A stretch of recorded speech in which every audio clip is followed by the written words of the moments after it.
Welcome, sorcerers! I'm your humble host Eunice, and you're watching Contested Cards. In today's episode, we finally get to talk about the full Arthurian Legends set, and we'll examine the product, the gameplay, and the experience. Did it live up to the hype? And more importantly, did it meet my sky-high expectations, or fall just short of it? All this and more in my review of Sorcery Arthurian Legends. After more than a month of immersing myself into the set, opening packs, building decks, playing sealed, draft and constructed, I now feel confident enough to do a proper review on one of my most anticipated card releases ever. The effects of the new cards in the meta are still to be shown, but nonetheless, I feel like I've seen enough cards in action now to reach some conclusions. Sorcery's first expansion never had it easy. Alpha and Beta were an absolute surprise and delivered an exciting new gameplay system together with the best collection of art the industry had ever seen.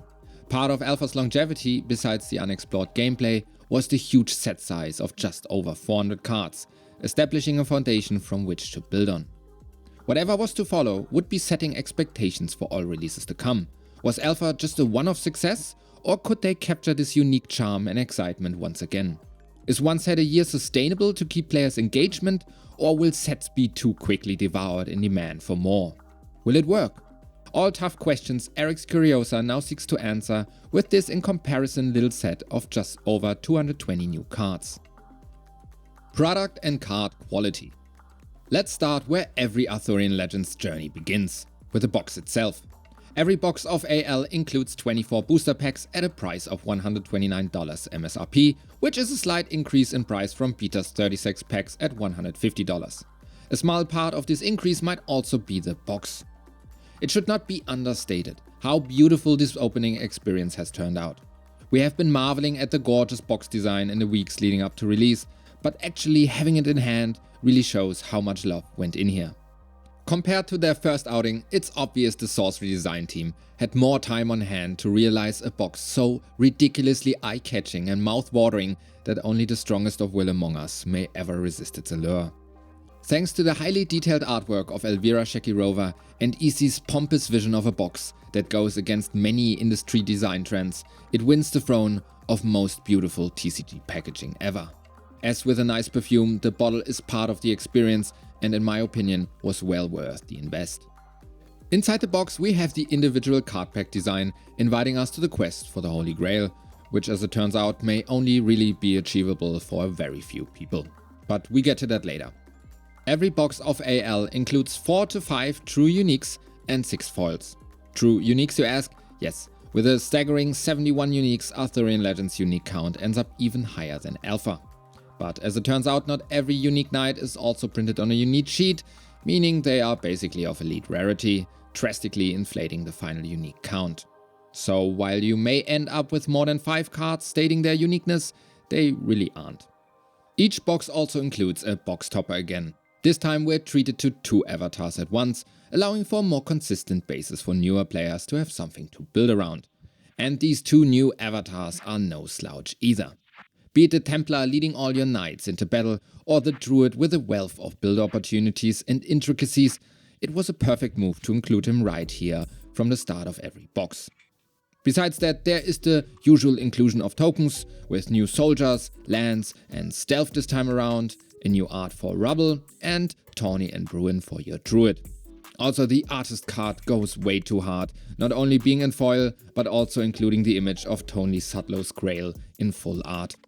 I just love the attention to detail pouring from every corner of the set. To follow this up in the future is going to be a challenge. Booster packs consist of 15 cards as with Beta. The only thing changed is the position of the foil slot being now consistently the 5th card of the pack, right after the elite or unique. I'm torn on this topic because it really does not represent an issue, but comes more down to personal preference.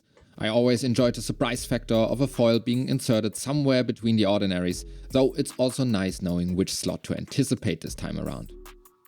Another huge improvement is to be found in the new printing and cutting. Cards are more vibrant and with great contrast in comparison to Beta's first print, but also somewhat better than what the current reprint offers. It's obvious the colors have been finely tuned to whatever color space the new printers are using. Besides that, cuts are cleaner and a lot more consistent. Unfortunately, not everything is perfect. Still, Print roller lines are more common in the sprint run, leading to sometimes distracting streaks throughout the artwork. Not every card is affected of course, but I've seen way too many big hits being potentially downgraded due to their surface condition. This goes especially for the foils, who've always been prone to micro scratches, so be gentle when pulling at that 5th slot. It might be a somewhat unnecessary critique in comparison with other TCGs who also face the same issues, as no printing is ever perfect. Still, the quality of product and printing is extremely high and has no problem keeping up with the big fish in a TCG space. Deck size increase. With the launch of the set came also the increase in deck size from 40 spells and 20 sides to 15-30.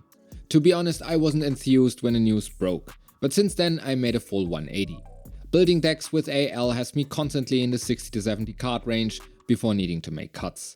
So for me the increase in deck size ends up feeling more like a blessing than a curse. Yes, I too love the simplicity of 40-20, and yes, you're now statistically more unlikely to draw that one unique card. But decks have already shown to still have consistency, and together with the increased card pool it provides more room for experimentation and expression. Fun has always been at the forefront of Sorcery's game design, and no ounce of fun has been lost with this change. But it does have impact for newer players joining the game, as they will need to stock up on beta cards to fully flesh out their deck. Limited. Limited in AL is vastly improved, no doubt about it. Be it sealed or draft, Arthurian Legends is a blast to build and play with. All elements feel viable this time around, leading to lots of intriguing choices while choosing and picking. The Knights present as powerhouses begging to be built around, the Fomorians are bombs in a late game, and every element got some form of last hit damage, making ending games more consistent. Especially the element families are a boon for those wishing to go above 2 elements, while being at least decent on a board with 2 power. Besides that, the increase of sides per pack works perfectly along with the new draft kit. Every side pulled matters, as they're always superior to the new draft kit basics. And no longer is the draft avatar your best choice. So long, Sorcerer, it was nice. The new Spellslinger is the more balanced approach, leaving room for avatar pulls to actually impact your build. One box of AL will provide you with enough packs for an up to 4 people sealed or 8 people draft. While you can draft with a smaller group, I would strongly recommend getting at least 8 people together when doing so. Sealed on the other hand is always a solid option, no matter the amount of players, and also a great way to introduce new people to the game. Mechanics and gameplay. Arthurian Legends introduces multi-element spells and split stats to the game of Sorcery. Both by themselves represent enormous expansions of the game's potential game design space. But with Sorcery being a complex game by nature, upping its complexity this early on could have ended in disaster. Luckily, the designers at EC seem confident in their vision and building a game to last. Split stats don't take anything away from the beautiful simplicity of the combined power stat, while helping to distinguish and highlight certain aspects of characters. Most of TCG players are used to them anyway, so no new learning needs to be done. Multi-element spells give players something to focus on and build around when crafting their deck. Be it 2, 3 or 4 element combinations, all are introduced in the set at once rather than trickling them in as supposed innovations later. They also have the side effect of forcing players to pay more attention to their threshold. While they somewhat establish the identity of element pairings, we are still far from Ravnica skills. While we got loads of cards presenting intriguing new gameplay design possibilities, the only new keyworded mechanic is lands. But what a mechanic it is. Not only being thematic to a T, it's also incredibly well balanced and impactful. The lands keyword basically says the unit enters with a lands artifact token that gives its next strike first strike and +1 attack before the lands breaks. For being just one mechanic though, it opens up so many possibilities. The lands can be dropped and passed around like any other artifact. It's great offensively, but it also serves as an immense defense play when put on your avatar on Death's Door, for example. It also perfectly showcases what sets Sorcery apart from its competitors and inspirations. While they could have just copied existing mechanics present in the space, they really went back to the drawing board on an old concept such as First Strike, ingeniously balancing its power and gameplay implications while adapting it to Sorcery's grid gameplay. In total, Arthurian Legends adds 222 new cards to Sorcery's card pool. Now, while it may be a small set in comparison with Alpha and Beta, it's packed to the brim with incredible new cards for every element and playstyle. I won't be going over every card individually, instead here are some of the highlights.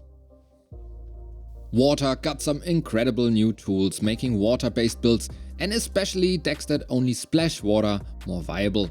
Chief among them cards such as Koinixie, Snowball and Sylvan Splendor.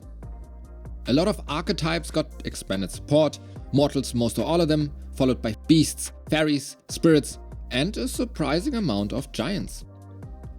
Equipment in beta was somewhat underwhelming and thus underplayed. EC seems to have learned from those mistakes, giving us a bunch of relics more useful and powerful than ever before. Goswit Helmet is a better Gilded Aegis, Sword and Shield provide a great rate in comparison to Flaming Sword, Hongrun is more useful than the Spear of Destiny, Horn of Caerleon, Failnot Bow, the list goes on. All fantastic additions. Now, this is not to say all these cards replace cards from before, indeed they managed to give them each a distinctive use that sets it apart. But in the case of Gilded Aegis, yeah, nobody will use this thing except to maybe throw it at your head. The more than 40 new sites include stacks pieces such as Babbling Brook, Bog and Perilous Bridge, powerful counterplays like Funeral Pyre, Pebbled Paths and Hunter's Lodge, cost reducers from Hamlet to Camelot, a cycle of tri-threshold sites, useful tools like Lookout, Wizard's Den and Wormlow Thump, as well as threshold fixing options with Valley of the Light and Annual Fair. All around awesome stuff. Earth finally got some form of last hit magic with Duel, giving Earth decks more options than just Craterize to guarantee that last point of damage on death's door. Fire received some desperately needed new movement tools with Warhorse and Siege Giant, a big boon for Fury Road. Talking about the horse, finally carrying minions is viable. I always joked about never having carried a minion in my gameplay so far, but now it's actually useful. And I've done it. More stacks tools than I would have anticipated. Tax Collector, Bubbling Brook, Bog, Hyter Sprites, Feast for Crows, Wall of Brambles, you name it. Some builds I have already shown to be a painful slog to play against, but I can't wait to see Hyter Sprites be played competitively. Way more options for gaining stealth and negating stealth, finally making it a worthwhile endeavor. Stealthed Spellcaster all the way. And of course, so many knights. Be it the Roundtable Knights, the Colored Knights, Brother Knight, Green Knight, there's a knight for everyone. In most versions the Roundtable consisted of 13 members including Arthur, so I love that there's so much variety here that you can cast your own personal Roundtable lineup. A few new auras of Destruction, Obliteration and Invasion. Unfortunately, Enchantress can only really make good use of a very few of these, as most are quickly dispelled. If you're not giving them charge. Speaking about that, Charge and the Horn of Caerleon allow for more unexpected swings. Flavorful game design and texts are also back.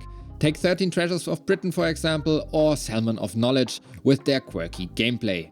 Merlin and Morgana with their personal info. Stone Rain again paying homage while reimagining it for sorcery. Well went because it does what it should do. And a lot more recursion with Lady of the Lake, Dame Pridomart, Lady Assault, Rescue, all can help keep your minions in play or return them from the dead. Which also means the introduction of sorcery's first real infinite combos. We've also got a second instant magic that can be played in the opponent's turn with Valor. Another fantastic piece of game design, not interfering with the flow of the game and still retaining that "ha, got you" feeling. I've been Valor'd a few times so far and can't really ever be mad about it. And of course, we need to talk about all the new avatars. Arthurian Legends contains 4 new avatars for your building pleasure. 2 of them are only present in the box topper, the Druid and Templar, while the other 2, Archie, Mago and Witch, may only be found in packs. I was personally hoping for at least 1 more, but quality over quantity. It's a small but diverse and creative lineup of new avatars, each of them filling a different role and playstyle. Especially the Druid is just an awesome concept with its 2-phase design and supporting animal tokens, making me even more excited for what's to come in the future. The Templar presents sorcery's first real tribal avatar, benefiting solely one archetype of cards. A lot of cards seem tailor-made for this Knights deck, including but not limited to King's Council, Vengeful Heir, all the Knights and even the Lady of the Lake, all begging to be thrown together for an ultimate themed roundtable experience. Archimago breaks the game by casting spells twice, essentially giving them flashback. It's restricted by needing to exile 3 cards in total, but he can do it as often as he likes, given there are enough spells in the cemetery. Casting Browse, Gigantism, Divine Healing, Feast for Crows or Plague of Frogs twice just feels wrong in all the best ways. And the Witch introduces Sorcery's first avatar with modal ability, allowing you to choose her type of curse. Either drain the opponent of 2 life, increase their cost of spells by 1, or reduce the enemy avatar's power by 3. She provides an overwhelming amount of flexibility and build options, and is also the only avatar in the unique rarity from this set. Since we're already looking at Séverine Pinault's gorgeous witch, let's talk about all the new art. From Naked True Tuckers over Heidi Birds to Merlin's wise and creepy stare, there is so much to appreciate and admire in Arthurian Legends' collection of art. While I could gush about this topic for hours, the answer is easy. Arthurian Legends has some of the best hand-painted or not art in a card game ever seen. That's my opinion, yes, feel free to disagree. But for me, Sorcery managed to make art itself truly exciting again, and more importantly, tangible. It's also crazy to me how such established longtime artist legends, and newcomers alike, are constantly upping themselves in scope, execution and experimentation. A big part of this is Eric's excellent art direction, knowing exactly where guidance is needed.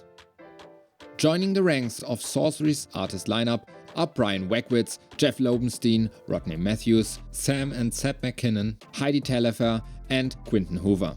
Be it established fantasy artists like Matthews or newcomers to the genre like Taillefer, the wealth of different styles makes this set shine.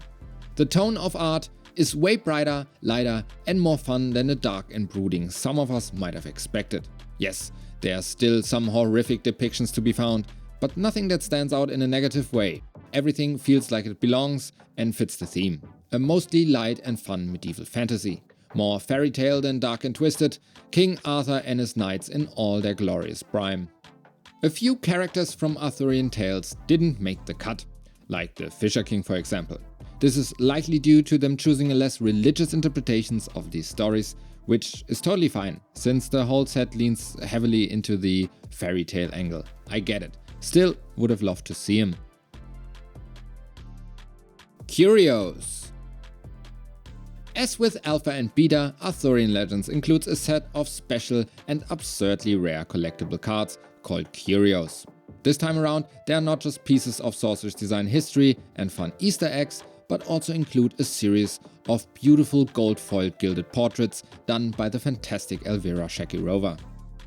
These so-called chase knights include King Arthur, Queen Guinevere, some of the most important knights, and of course the Holy Grail itself. It's kinda unfortunate they are this rare though, as most of us might never even get to see one. Call them chase knights, but don't go out chasing them. We've already heard stories of people opening 50 or even 100 boxes with no curio. This does not make them any harder to pull than before, but still, I would have loved to collect them all, and now I might never even get one. If I'm not willing to pay those ludicrous prices they are currently going for, that is. It sure ups the excitement when opening one of these marvels, as they're truly rare and special. Also, making the Holy Grail a curio was extremely flavorful, and probably the right move. I still would have loved to have seen the final design as a game piece. In addition, there are also the more traditional curios in form of unfinished or alternative artworks and fun Easter eggs. A great selection in general. For everything on Curios as well as a running count, be sure to check out Cardboard Guide's excellent coverage. My favorite cards. Now that we've talked about the set in general, I would like to highlight a few of my favorite cards so far. There's so much to love here, it's impossible for me to rank these, and I may like them for all different reasons. But still, here are my top 10 favorite cards from Arthurian Legends. Number 10. Briar Patch. Briar Patch is the bane of 1-power minions, but really becomes active in the late game. Trapping the opponent on death's door at Briar Patch is way too fun.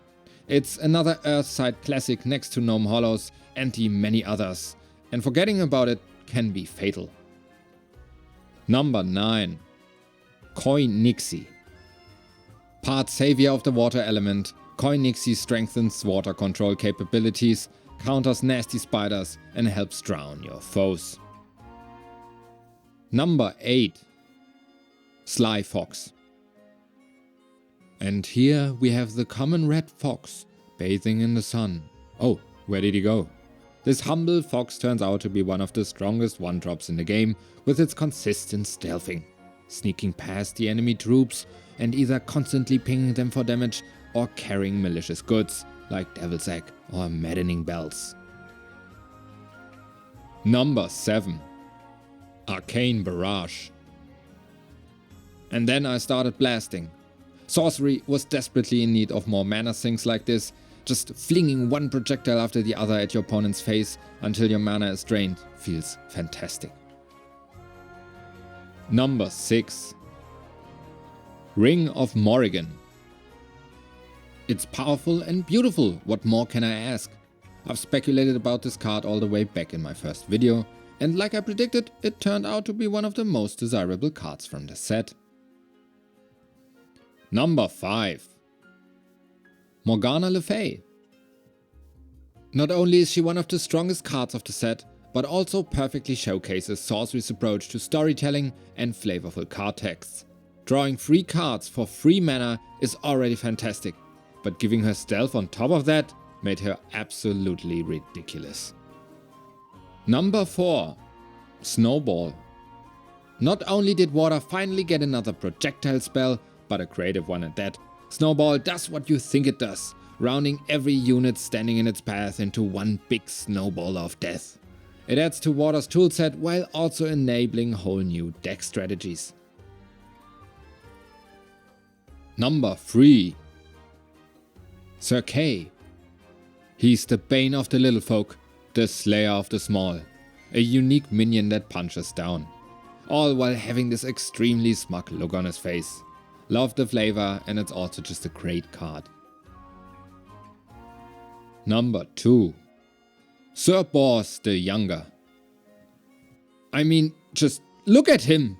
The precious look on his red-cheeked face. By far my favorite piece of Margaret Organ-Keen so far. I also love his gameplay prowess when full-chested opposing the opponent's avatar, staring him down with that 4 attack. Yes, his weak butt can be taken down easily, but together with his colleagues such as Sir Gawain close by, he becomes a force to be reckoned with. Number 1. Archie Mago.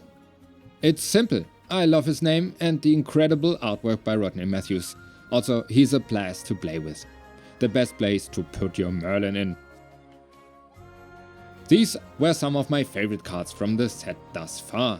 Now to you, what are your favorite Arthurian Legends cards and why? Would love to hear from you in the comments down below. Conclusion. Arthurian Legends did what it was supposed to, and did so with flying colors. Embracing the source material while giving the artists enough space to explore and present their own interpretations. Meaningfully expanding sorcery game design space while adding loads of fantastic new cards. Clearly, a lot of thought, passion and love went into making this set. I wish the set was a bit bigger, and I wish they would have dug a bit deeper into the material. There are some deep cuts in here, and the expanded pool of myths beyond the Arthurian stories are fantastic additions. But certain characters I'd love to have seen are missing. Still, it's a faithful adaptation, and wanting more of something this incredible can't be counted as a negative in my book. I love the Knights deck. It's probably my favorite new playstyle due to its variety and complexity. I love all the new artworks, with many of them being instant classics for me, and I can already see myself revering a lot of these just as much as my favorite alpha cards. I love that they went all out on the packaging and the gilded curios. I love how they pay homage to classic magic, sometimes bordering on alternative universe versions. And I love that there is finally enough product on the shelves to last, to play with, and to share this wonderful game with new people. In conclusion, Arthurian Legends turned out a fantastic set. If you're just starting out or are continuing your journey with Sorcery, AL has something for you. All the complaints I can level against it are minor grievances and nitpicks that in no way detract from an otherwise stellar expansion. It proved to me that Eric and team have a strong vision and, more importantly, are able to execute on it. For being just their second swing at this, Arthurian Legends has the designers at Eric's Curios are already proving they're some of the best in the business. This has been it for the episode. As always, I really hope you enjoyed. Like and subscribe if you did. Thanks for watching, and I see you guys next time.